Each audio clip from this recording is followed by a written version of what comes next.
Hi, welcome to mix kitchen. இன்னைக்கு நம்ம பார்க்க போகிறது வந்து வெண்பொங்கலுக்கு ஒரு சூப்பரான சைட் டிஷ்.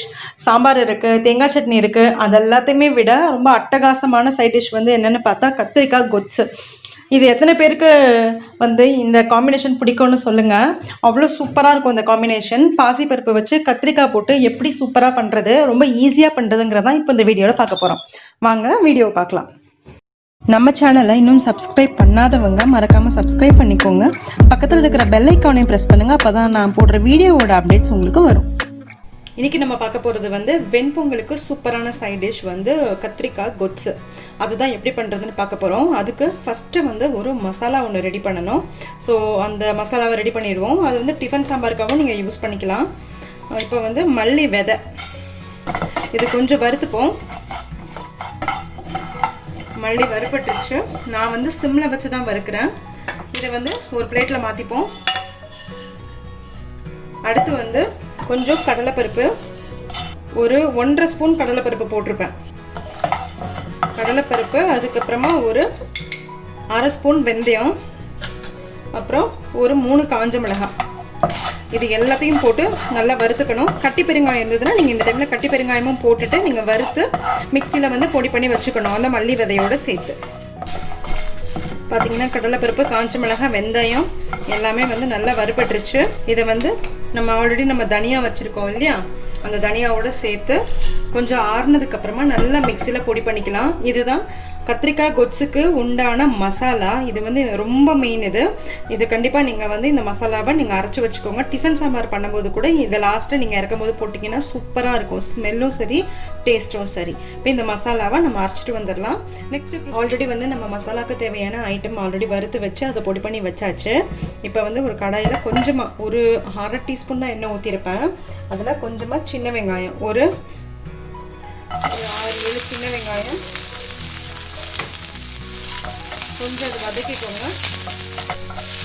ஒரு 2 தக்காளி போட்டிருக்கேன் நான், மீடியம் சைஸ் தக்காளி 2.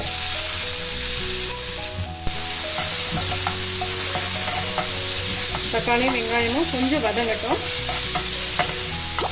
நான் ஆல்ரெடி வந்து பாசிப்பருப்பை வந்து ஒரு 50 கிராம் பாசிப்பருப்பை தண்ணியில் ஊற போட்டு வச்சுருக்கேன் குக்கரில். ஸோ இது வதங்கிடுச்சு. இந்த டைமில் பாசிப்பருப்பை ஆல்ரெடி வந்து ஊற போட்டு வச்சுருக்கேன். இதை வந்து இதோட சேர்த்துக்கலாம்.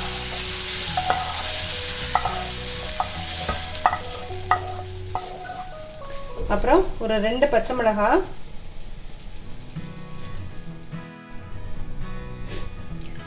பச்சை மிளகாய் போட்டாச்சா. இப்போ கத்திரிக்காய் வந்து ஒரு மீடியம் சைஸ் கத்திரிக்காய் 3 கத்திரிக்காய் எடுத்திருக்கேன். அதை வந்து இந்த மாதிரி க்யூப்ஸாக கட் பண்ணிக்கோங்க, குட்டி குட்டியாக. அப்புறம் ஆல்ரெடி வந்து நம்மக்கிட்ட சாம்பார் தூள் இருக்குது. நான் ஆல்ரெடி நம்ம சேனலில் போட்டிருக்கேன் சாம்பார் தூள் எப்படி பண்ணுறதுன்னு சொல்லிட்டு வீட்டிலையே. அதை வந்து நீங்கள் வேணால் ரெஃபர் பண்ணிக்கோங்க. அப்படி இல்லாட்டினா மல்லித்தூள், மிளகாத்தூள் நார்மலாக நீங்கள் எப்படி போடுவீங்களோ உங்களோட குழம்புக்கு அந்த மாதிரி போட்டுக்கோங்க. மல்லித்தூள், மிளகாத்தூள், மஞ்சத்தூள் இது எல்லாமே சேர்த்து அரைச்சது, அதனால் நான் அப்படியே போட்டுடுறேன். ஒரு 1.25 ஸ்பூனு மிளகாத்தூள் போட்டிருக்கேன். போட்டுட்டு இதை நல்லா மிக்ஸ் பண்ணிடலாம்.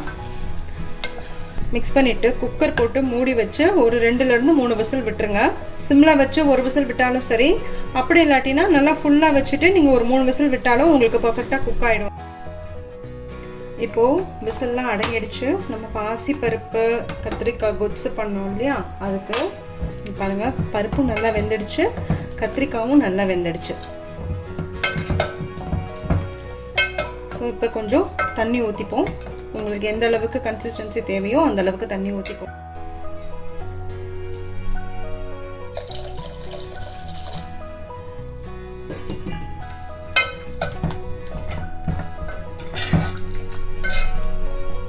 இப்போ இதை அடுத்து தாளித்து விட்டுறலாம்.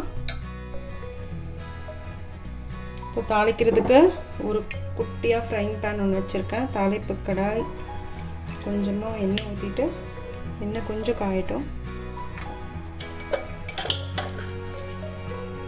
கடுகு,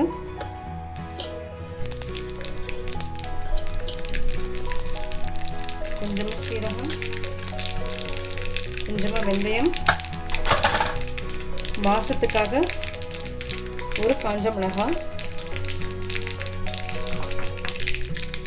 கொஞ்சமாக கருவேப்பிலை, பெருங்காயம்,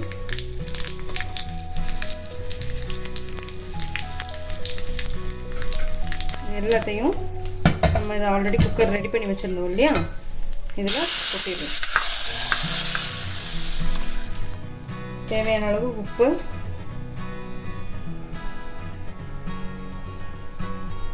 அப்புறமேல ஆல்ரெடி நம்ம பொடி பண்ணி வச்சுருக்கோம் இல்லையா சாம்பார் பவுடர், அந்த இன்ஸ்டன்ட் மசாலா, கொத்சு மசாலா, அந்த மசாலா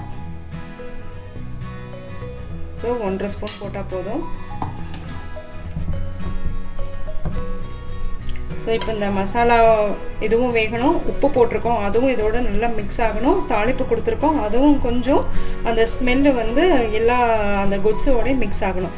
அதனால வந்து ஒரு 3லேருந்து 5 நிமிஷம் முடிய இது கொஞ்சம் கொதிக்கட்டும். இது சிம்மில் வச்சுக்கலாம். நம்ம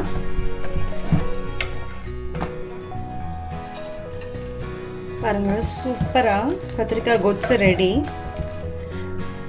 இப்போ நம்ம வந்து இதை வந்து ட்ரான்ஸ்ஃபர் பண்ணிடலாம். அவ்வளோதான், இது முடிஞ்சது. கொத்தமல்லி தலை தூவி இறக்கிற வேண்டியதுதான். இதை ஊற்றிடலாம்.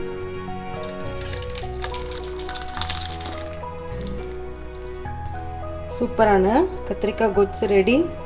செமையாக இருக்கும் வெண்பொங்கலுக்கு. கொஞ்சமாக மல்லித்தலை, அப்புறமா இவ்வளோண்டு நெய்.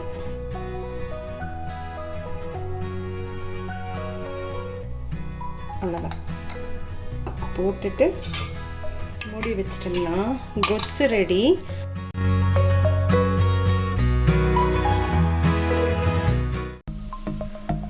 சப்ஸ்கிரைப் பண்ணுங்கள், மறக்காமல் பெல் ஐக்கானை ப்ரெஸ் பண்ணுங்கள். அப்போ தான் நான் போடுற வீடியோஸோட அப்டேட்ஸ் உங்களுக்கு வரும். லைக் பண்ணுங்கள், கமெண்ட் பண்ணுங்கள், ஃப்ரெண்ட்ஸோடு ஷேர் பண்ணுங்கள். தேங்க்யூ.